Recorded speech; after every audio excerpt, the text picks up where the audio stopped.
거룩한 부활주일 우리에게 허락하신 하나님의 말씀은 고린도전서 15장 3절에서 8절 말씀입니다. 내가 받은 것을 먼저 너희에게 전하였노니 이는 성경대로 그리스도께서 우리 죄를 위하여 죽으시고 장사 지는 바 되셨다가 성경대로 사흘 만에 다시 살아나사 게바에게 보이시고 후에 12 제자에게와 그 후에 500여 형제에게 일시에 보이셨나니 그 중에 지금까지 대다수는 살아있고 어떤 사람은 잠들었으며 그 후에 야고보에게 보이셨으며 그 후에 모든 사도에게와 맨 나중에 만삭되지 못하여 난 자 같은 내게도 보이셨느니라. 아멘. 부활절마다 우리는 이런 메시지를 반복해서 듣게 됩니다. 여러분 믿으십시오. 우리 예수님께서 다시 살아나셨습니다. 그러나 저는 오늘 여러분에게 이렇게 말하는 대신에 한 사람을 소개하고자 합니다. 이 사람은 리스트로벨이라고 하는 미국인입니다. 미국의 유명한 저널리스트인데요. 아주 충실한 무신론자였습니다. 증거 없이는 아무것도 믿지 않는 사람이었어요. 그런데 그에게 어느 날 충격적인 소식이 전해져 옵니다. 그것은 그와 함께 아주 철저한 무신론자였던 그의 아내가 기독교인이 되었다는 소식이었어요. 똑똑했던 아내가 미신에 빠졌다고 생각한 스트로벨은 아내의 선택이 틀렸다는 것을 증명하고자 합니다. 그래서 그가 그때부터 시작한 한 가지 큰 프로젝트가 있었어요. 그것은 뭐냐면 바로 세계에 예수님의 부활이 거짓이라는 것을 밝혀내는 것입니다. 스트로벨은 이 프로젝트를 위해서 그 당시 미국에서 가장 저명하다고 하는 유명한 사람들을 다 찾아서 다닙니다. 심리학자, 법의학자, 심지어 신학자까지 찾아다니면서 무려 2년간이나 그들과 함께 인터뷰를 진행합니다. 그런데 반전이 있어요. 그가 원한 결론이 아니었다는 겁니다. 부활을 무너뜨리려 했던 사람이 오히려 부활 앞에서 무너졌습니다. 자, 이 이야기는 2017년에 영화로 만들어져요. 제목이 무려 예수는 역사다. The Case for Christ라고 하는 제목의 영화입니다. 이 영화에는요, 스트로벨의 2년간의 노력, 그러니까 조사의 과정이 고스란히 담겨 있어요. 저는 오늘 여러분을 그 조사의 자리로 잠깐 초대하고자 합니다. 먼저 그가 성경에서 주목했던 구절이 있습니다. 바로 우리가 오늘 함께 보았던 본문 고린도전서 15장이었어요. 오늘 본문에서 바울은요, 그 당시 고린도 교회에서 부활이 없다고 믿는 성도들이 있었어요. 얼마나 안타깝습니까? 자, 그 성도들을 위해 주님의 부활을 목격한 사람들의 명단을 정리하고 있었어요. 먼저 게바로부터 시작되죠. 그리고 12 제자와 특별히 오늘 본문을 잘 보시면 눈에 띄는 부분이 있죠. 500여 명의 형제들에게 예수님께서 보이셨다는 겁니다. 우리가 흔히 알기를 예수님의 제자가 12명밖에 없다라고 생각하는 분들이 참 많더라고요. 그렇지 않습니다. 예수님을 따라다니면서 예수님의 복음을 듣고 또 예수님을 지지하는 고정적인 세력들이 있었어요. 그 세력들을 우리는 한 500여 명 정도로 생각을 합니다. 그래서 500인의 제자단이라고 이야기를 해요.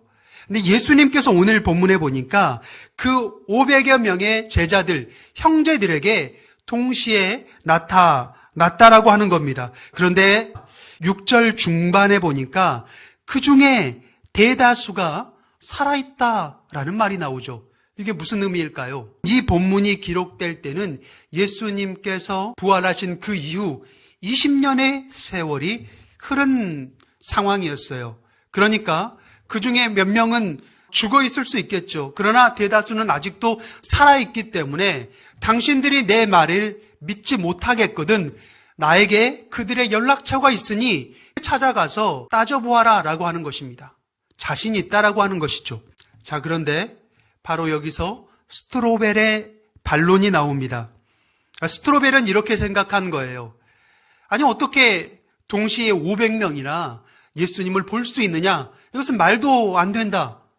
아마 그것은 제자들이 예수님을 본 게 아니라 너무나 그리워한 500명의 제자들이 같은 환각 상태에 이른 건 아닐까, 같은 환상을 본 건 아닐까 추정을 합니다. 그리고 스트로벨은 자신의 주장을 입증하기 위해서 그 당시 미국에서 가장 저명하다고 알려져 있는 정신의학자를 찾아갑니다. 그런데 그 정신의학자가 이렇게 얘기를 해요. 선생님, 환각은요, 철저하게 개인적인 뇌의 작용입니다.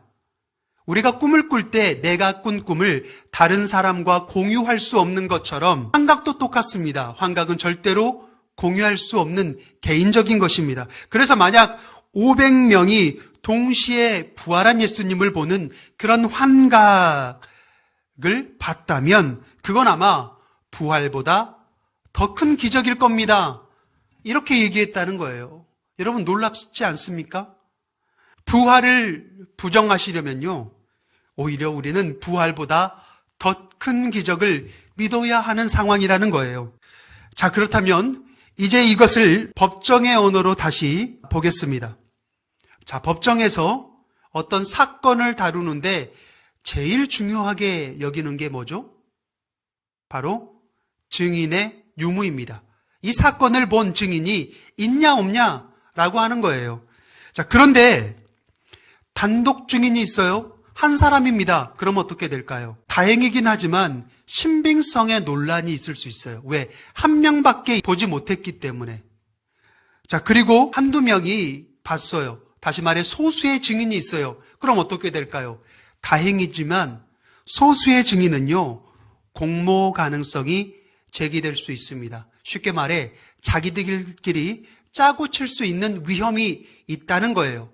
그래서 가장 안전하게 이 사건에 대한 실마리가 되고 해결책이 될 수 있으려면 뭐가 가장 좋을까요? 동시다발적으로 많은 증인들이 그 사건을 목격했다라고 증언하게 된다면 그 사건은 해결될 수 있는 거예요. 사실로 인정될 수 있고 그리고 역사에 기록될 수 있는 겁니다. 그 말은 즉슨 500명이 동시에 예수님의 부활을 목격했다는 것, 이것이야말로 세상이 중요하게 여기고 있는 법정 기준으로 보더라도 부활이 사실임을 가장 높은 조건으로 충족한다는 겁니다. 자, 그런데 여기서 끝나는 게 아니에요. 이제 더 큰 증거가 시작됩니다. 그것은 바로 오늘 본문에 기록된 증인들 대부분이 바로 그 증언 때문에 죽음을 스스로 선택했다는 겁니다. 여러분, 이게 왜 중요하냐고요? 사람은요, 자기가 거짓인 줄 알면서 그 거짓을 위해 죽는 바보가 없거든요. 그런데 오늘 본문에 기록된 부활을 본 증인들은 어떻게 했을까요? 예수님이 부활한 거 당신이 부정하기만 한다면 당신 살려줄게. 그렇게 했을 때 모두가 하나같이 죽음을 선택했다는 겁니다. 물론 세뇌된 사람은 그렇게 할 수 있어요. 우리가 흔히 가스라이팅이라는 말을 하잖아요. 그래요. 가스라이팅 된 사람들은 한두 사람쯤 그렇게 세뇌가 돼서 죽음을 선택할 수 있습니다. 그러나 증인들의 대부분이 죽음을 선택한다면 그것은요, 가스라이팅으로는 설명할 수가 없어요. 베드로는 십자가에 거꾸로 매달려서 죽었습니다. 야고보는 목이 잘려서 죽었고요. 도마는 인도까지 가서 복음을 전하다가 창에 찔려서 죽었습니다. 마태라고 하는 제자는 칼에 찔려서 죽었고요.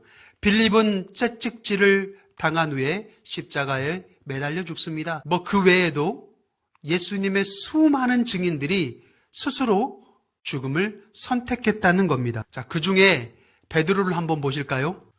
베드로는 예수님을 3번이나 부인한 사람으로 유명하죠. 여러분, 예수님의 수제자라고 하는 사람이 왜 예수님을 부인했을까요? 왜긴 왜겠어요. 두려우니까 그렇죠. 죽음이 두려운 겁니다. 예수님의 순환단항하신 그 장면을 보니까 너무나 끔찍한 거예요. 그 앞에서 겁먹지 않을 사람이 어디 있겠어요. 저는 사실 베드로의 그러한 연약한 모습을 비판하고 싶은 마음이 없어요. 사람들 누구나 그 정도의 순환 앞에서는 다 두려울 겁니다. 근데 베드로의 성격상 또 얼마나 나대기를 좋아합니까? 예수님 옆에서 앞장섰던 베드로니까 분명히 많은 사람들이 봤을 거란 말이에요. 그것을 봤던 요정이 그렇게 추궁하니까 베드로가 그것을 인정하는 것이 아니라 오히려 예수님을 저주하면서까지 부인합니다. 내가 예수님을 안다면 내 손에 장을 지지겠다. 닭이 울었고 베드로도 울었습니다. 그런데 그렇게 겁쟁이였던 베드로가 갑자기 변해요. 그리고 십자가에 매달려 순교할 때 나는 예수님처럼 그렇게 매달릴 수 없다. 스스로 요청을 해서 거꾸로 매달려서 순교합니다. 어떻게 사람이 이렇게 바뀔 수가 있죠? 무엇이 그를 바꾸었습니까? 어떤 약을 먹고 각성한 걸까요? 그렇지 않죠.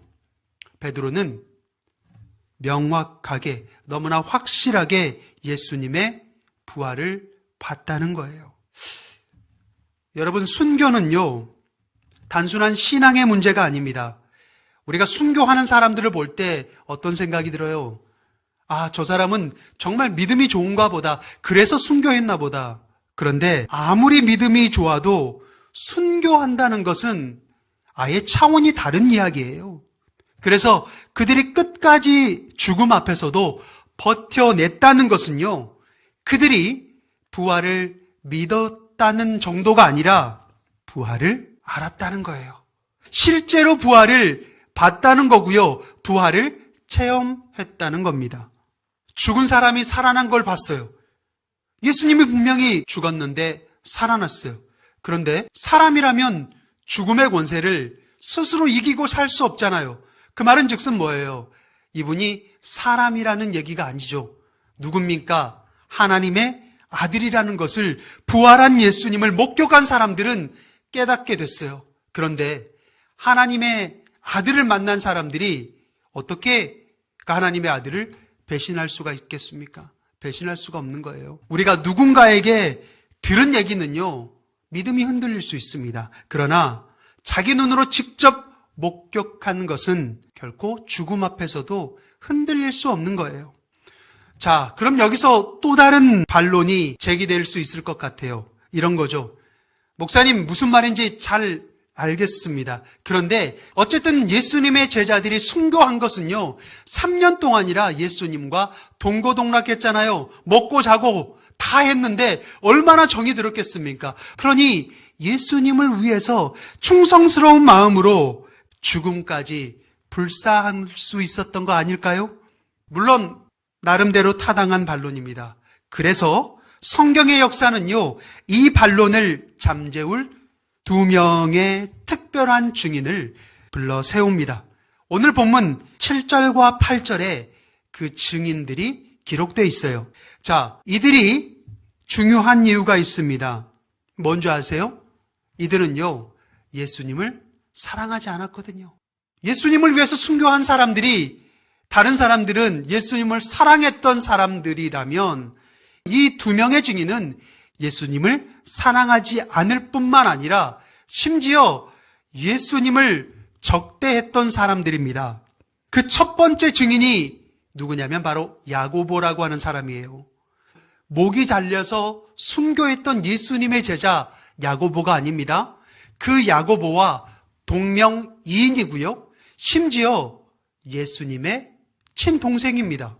자, 친동생 야고보는요, 예수님의 공생의 시절 예수님을 믿지 않았어요.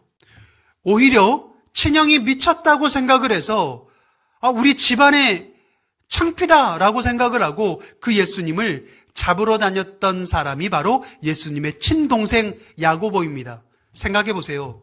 어린 시절부터 같은 식탁에서 밥 먹고 자란 내 형이 어느 날 갑자기 각성해서 나는 하나님의 아들이야. 내 이 세상에 죄인들을 구원하려 내가 메시아로 내려왔어. 이렇게 이야기하면 여러분 그것을 믿을 수 있겠습니까? 아마 야고보가 예수님을 믿기 어려웠던 것은 그의 가족이기 때문이었을지도 모르겠어요. 어쨌든 인간적인 모습들을 너무나 어렸을 때부터 봐왔으니까.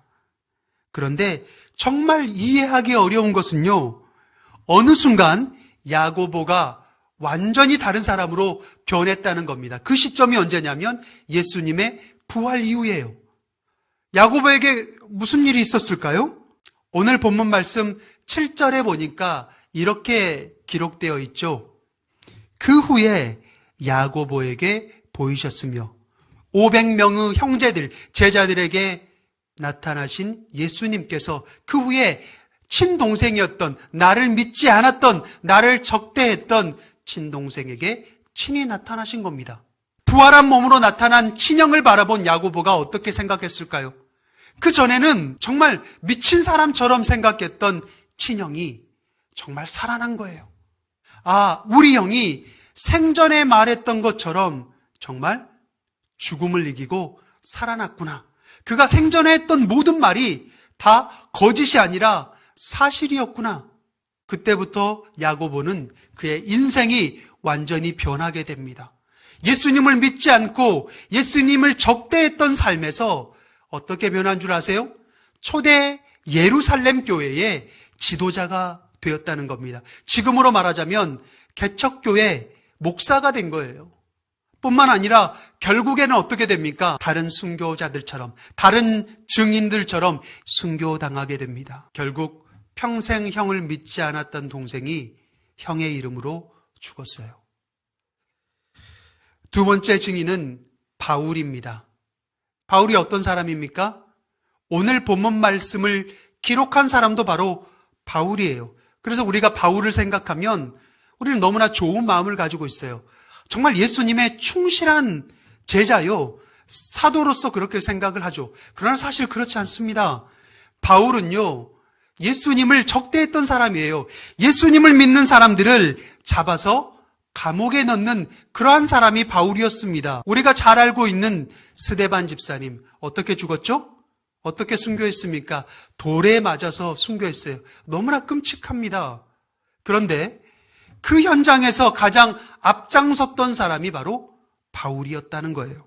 그는 단순히 예수님을 믿지 않는 정도가 아니라 예수님을요, 이 지구상에서 박멸시켜야 된다라고 생각했던 사람이 바로 바울이에요. 그러니까 바울의 입장이라고 하는 것은요, 예수님이 부활할 수 있다 손치더라도, 그런 능력이 있다 하더라도 절대로 다시 살아나선 안 될 사람이 바로 예수님이었어요. 바울의 입장에서는요, 예수님의 부활을 믿어야 할 이유가 단 1도 없다는 겁니다. 그런데요, 그 바울이 변했어요. 우리 바울이 달라졌습니다. 자신이 앞장서서 핍박했던 그 예수님을 전하다가 허다하게 매를 맞고 강도를 당하기도 하고요. 그가 전도하러 갔던 배가 침몰하기도 하고요. 그렇게 감옥에 갇히기를 몇 번이나 하는 줄 몰라요. 결국에는 그도 예수님을 증거하다가 순교합니다. 바울은 정말 미스테리한 사람이에요.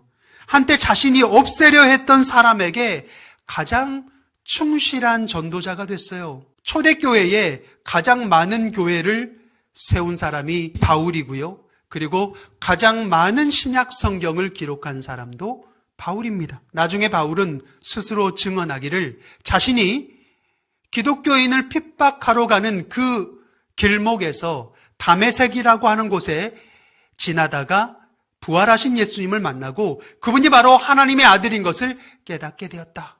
그리고 그 예수님을 만난 후 내 삶이 완전히 다르게 변화되었다라고 증언합니다. 여러분, 부활한 예수님으로 인해 변화된 바울이 설명되지 않으면 나머지도 설명할 수 없어요. 1세기에는 바울이 있었습니다. 그리고 20세기에는 오늘 소개해드린 스트로벨이 있었습니다. 2000년의 간격을 두고 예수님의 부활을 무너뜨리려 했던 이 두 사람은 예수님의 부활의 그 수많은 증거 앞에 자신들이 무너졌어요. 자신들의 삶이 뒤집혔습니다. 지지자의 증언은 설득력이 약할 수 있죠. 왜요? 원래 그 사람 편이었으니까. 원래 그 사람을 사랑했던 사람이니까. 그러나 적대자의 회심은 반박하기가 어렵습니다. 원래 그 사람을 사랑하는 사람이 아니라 그 사람의 반대편이었으니까요.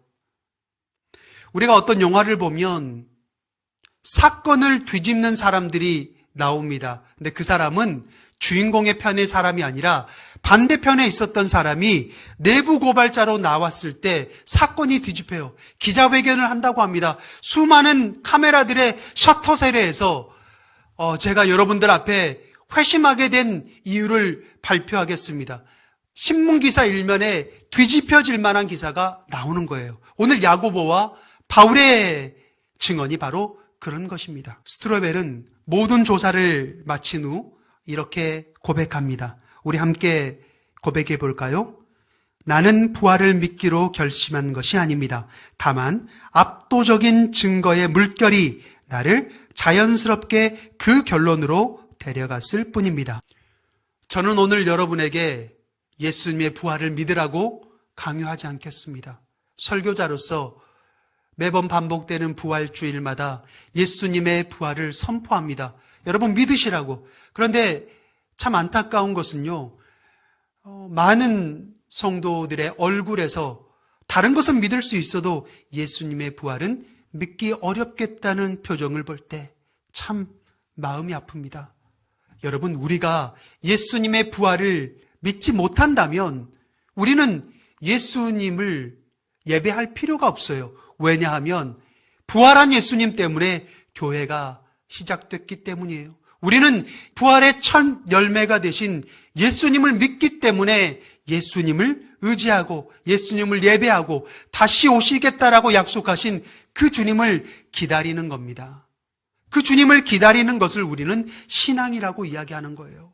그런데 부활의 주님을 믿지 못한다면 여러분, 우리의 신앙은 과연 어디에 서 있는 것입니까?